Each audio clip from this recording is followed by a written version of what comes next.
ને પછી બોલ્યા એક દી બેડી ગામના માનવીને એક દી મારા બેડી વાળા મામા બોલ્યા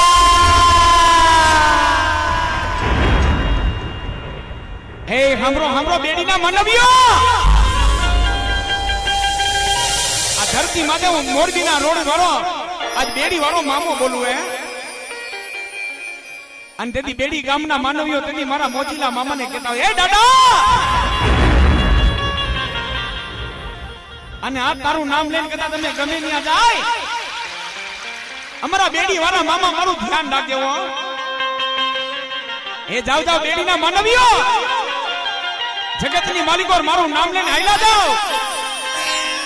અને મારા દીકરા તમારી માથે કોઈ આંગળી ચીંધે ને એકો જો વેટાના હિસાબ નો લો તો બેડી વાળો મામો નો કહેવા